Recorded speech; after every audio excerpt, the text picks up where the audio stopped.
The movie opens up with a guy named Dave Lockwood, who is married and has 3 children, including twins and an older daughter. He is awakened by the cries of his twins from another room. Dave heads in, like it's the seventh circle of hell, and proceeds to change their diapers. During this process, the babies create a mass. One squirts milk powder onto Dave's face, and the other excretes directly onto him. An image I will never be able to forget. Despite this, he manages to change the diapers and brings them to the living room while feeding them milk. The next morning, Dave heads to work, where he's approached by a law associate named Sabrina. She hands him some files, and during their interaction, he notices a tattoo on her forearm. Furthermore, he stares at her admiringly as she walks away, and his secretary catches him red-handed. Later, Dave receives a call from his best friend Mitch Planko, who is still single and lives in a messed up apartment. Mitch has been doing bong rips and playing with swords, a pitch-perfect 2000s image of a single 30-year-old. They haven't seen each other in a while due to Dave's busy schedule with work and his children. Mitch reminds Dave of their plans for the evening, which the latter had completely forgotten. Nevertheless, he pretends to remember and agrees to meet up later. As soon as they hang up, Mitch receives an unexpected visit from his father, who is disappointed with his son's lifestyle. He sarcastically says that he's proud of Mitch for quitting school to become a commercial model. Mitch asks him why he's there, to which his father informs him that he's remarrying. He invites Mitch to the wedding, but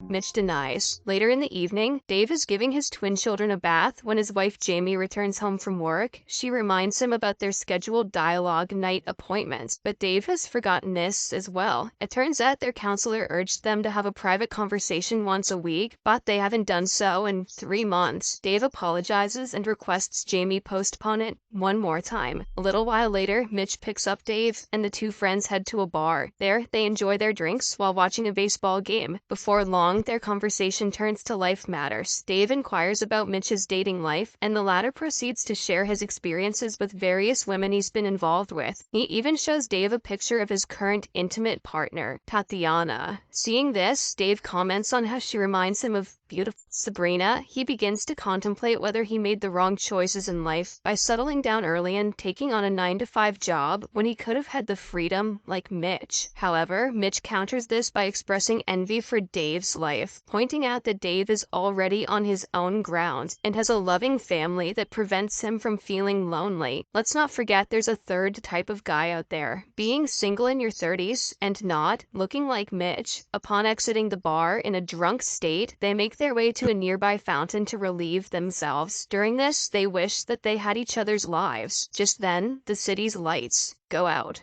for a moment. The following morning, Mitch awakens beside Jamie, who's breastfeeding a baby. Des startles him, and he wakes up with a bewildered expression. Upon looking in the mirror, he is shocked to discover that he now possesses Dave's body. On the other hand, the real Dave is asleep at Mitch's apartment when he is awakened by a knock on the door. Upon answering it, he finds his own body standing in front of him. They both stand in front of a mirror and completely freak out, realizing that they've switched bodies. Soon after, they recall the wish they made at the fountain the previous night. Wasting no time, they rush back to the fountain in an attempt to reverse the switch, only to discover that it has been removed for restoration. They then head to the district manager's office to find out the fountain's whereabouts. Unfortunately, the information is not yet available on the computer system. Now, Dave is worried because it's the day for a critical merger meeting at his firm, while Mitch also has an important movie shoot to attend. With no immediate solution, they are forced to wait until the parks department locates the fountain, and in the meantime, they must impersonate each other. Afterwards, Mitch arrives at the office dressed informally. As he walks by the office kitchen, he notices a variety of foodstuffs meant for the staff. Mitch hurriedly starts stuffing it all in his pockets and some into his mouth. Just then, he's approached by Sabrina, to whom he passes an unprofessional comment. Nevertheless, she ignores his remark, hands him a merger file, and sends him to the meeting room. It takes him a while to get settled, which disrupts the entire meeting. Following this, one of the Japanese clients asks Mitch about some financial info regarding the company, which completely goes over his head. His lack of professionalism and legal knowledge sabotages an important merger, enraging Dave's boss. Meanwhile, Dave, inhabiting Mitch's body, arrives at a movie set and soon realizes that it's an adult film. The director, Voltan, explains the scene to him, but Dave is reluctant to perform perform. Despite his reservations, he ends up doing the bed scene against his will. After work, Mitch attends Dave's elder sister Kara's ballet class, where he notices her being bullied. On their way home, he asks for the reason why she doesn't fight back. In response, she reminds him of Dave's lesson to resolve fights verbally. Mitch disagrees with this approach and advises her to fight back for herself from now on. Later that night, the two best friends meet to discuss how their respective days went. Mitch admits about the unsuccessful meeting, while Dave expresses how humiliated he felt during filming, realizing that it won't work like this anymore. They drive to Dave's house to tell his wife Jamie the truth. However, she doesn't believe in them and simply brushes them off. Dave urges her to ask questions that only he would know the answers to, but when she does, Dave responds incorrectly, while Mitch provides the correct answers. Unable to convince her, Dave resorts to revealing a personal bathroom incident, which only angers Jamie further, as she believes Dave shared this private story with Mitch. Following this, Dave drives back to Mitch's disheveled apartment, while Mitch proceeds for a family dinner. Unaccustomed to having a proper meal, Mitch starts digging in, appearing as if he's been hungry for days. Jamie and Kara try to get his attention, but they end up getting disappointed by his crude remarks and behavior. On the other hand, Dave receives a phone call from Tatiana, who tells him that she'll be coming over to sleep with him. Anxious about the situation, he calls Mitch, who encourages him to do it, since it's what David always desired. Shortly after, Tatiana arrives and quickly derobes before getting atop Dave. Much to his surprise, Tatiana is 9 months pregnant. This revelation makes Dave hesitant to proceed, and Tatiana leaves in anger. Dave can see the baby kicking. Back at Dave's place, Mitch gets excited when he sees Jamie undressing. However, his enthusiasm soon fades as Jamie proceeds to use the bathroom right in front of him. At midnight,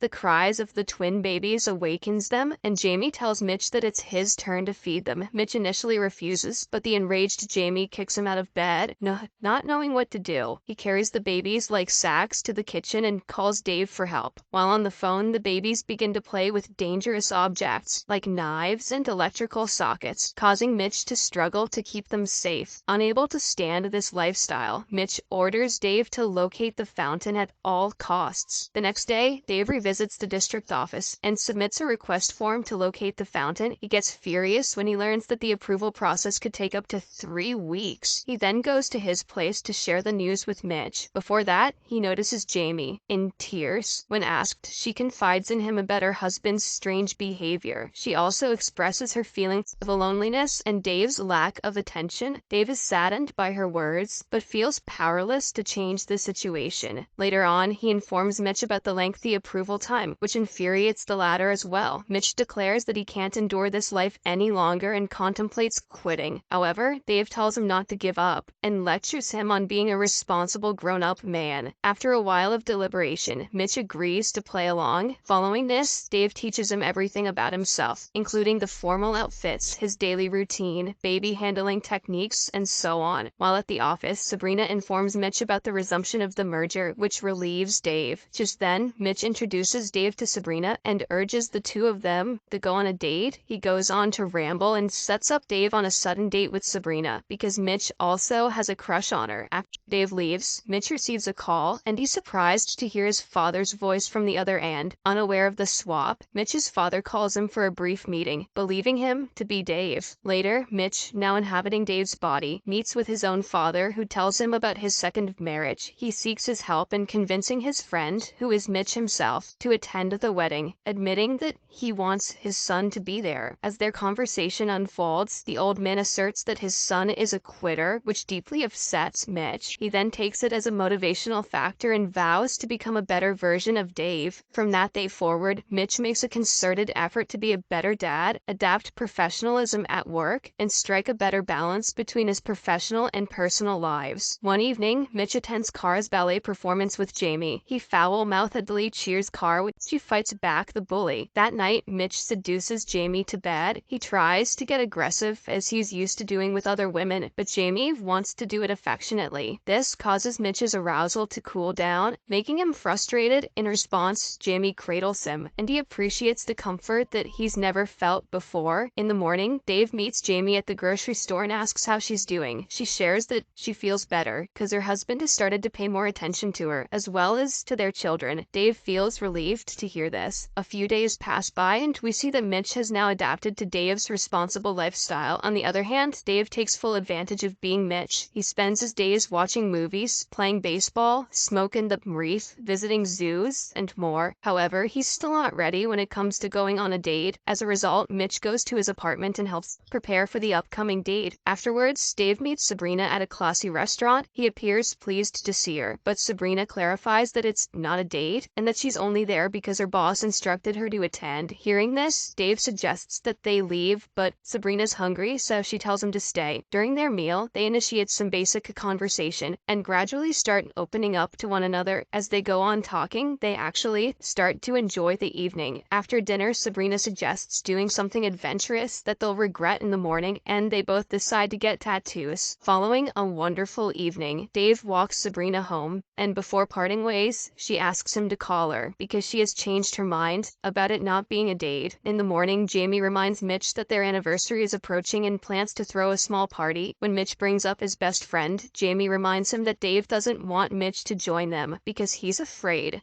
he'll embarrass him. This deeply saddens Mitch, but he hides his disappointment. Meanwhile, Dave is skating in the park when he receives a call from the district manager notifying him about the fountain's location. Dave then heads to the office to share this news with Mitch. While there, he meets Sabrina, who invites him to attend a baseball game tomorrow. Later, Dave informs Mitch about the fountain's whereabouts, but their relief seems somewhat half-hearted. Mitch expresses his wish to stay like this for a while longer because he's really working hard for the company's merger deal and wants to prove himself. Dave also agrees, and the two postpone the change-up. The following day, Dave attends the baseball game with Sabrina, while Mitch goes to the crucial meeting he had been preparing for. During the meeting, the Japanese clients propose a relatively low offer of $625 million, which is far from ideal. With limited options, Dave's boss and the company representatives are on the verge of accepting the offer. It is at this moment when Mitch notices that the other party's representatives haven't left yet. This makes him realize that the other party wants the deal, so Mitch insists on a higher offer of $725 million. After this, he makes Dave's firm representatives leave, scaring the Japanese representatives. Just as they reach the exit, a mediator stops them and agrees to close the deal at $725, leaving everyone elated. Mitch picks the mediator up in happiness, and it's very funny looking. In the evening, both Mitch and Dave's families attend a gala held by the firm to honor Dave's achievement. He's becoming partner. During the event, Jamie gets emotional by the speech that praises Dave's struggle, as well as his family values. Eventually, Mitch comes to realize that it's Dave who truly deserves this recognition, not him. Meanwhile, Dave and Sabrina are at a baseball game when a thunderstorm suddenly hits. Drenched in the rain, he takes her to Mitch's place, where things begin to take a romantic turn. As she undresses herself to get intimate, Dave notices a butterfly tattoo on her body, which reminds him of his daughter. At this point, he realizes he must not fool around like this and leaves the place abruptly. He drives towards the gala and immediately proceeds to kiss Jamie. This confuses everyone, but Jamie realizes the truth. With this, the two friends drive towards the fountain to reverse the swap. Upon arriving, they hesitate to take a leak there because the fountain is now located in the middle of a bustling mall, surrounded by a crowd of people. Despite the awkwardness, Dave decides to proceed with the plan, while Mitch still can't get her done. At this moment, Mitch brings up the question of why Dave didn't invite him to his anniversary party. Dave admits that he was embarrassed, but he's proud of Mitch now. This relaxes Mitch enough to urinate, and the two make their wish for the swap. As before, the lights go out, and they quickly flee the scene. The following morning, Dave and Mitch are thrilled to find themselves back in their original bodies. Dave wakes up his wife and expresses how deeply he values his family. He then gets on to his fatherly tasks with renewed appreciation. On the other hand, Sabrina comes to Mitch's apartment. As she had left her purse, she apologizes for being aggressive the previous night. Mitch quickly catches up and invites her to join him for breakfast. In the final scene, Mitch attends his father's wedding and acknowledges his new spouse as his stepmother. The movie ends as Mitch, who is now in a relationship with Sabrina, attends Dave and Jamie's anniversary celebration.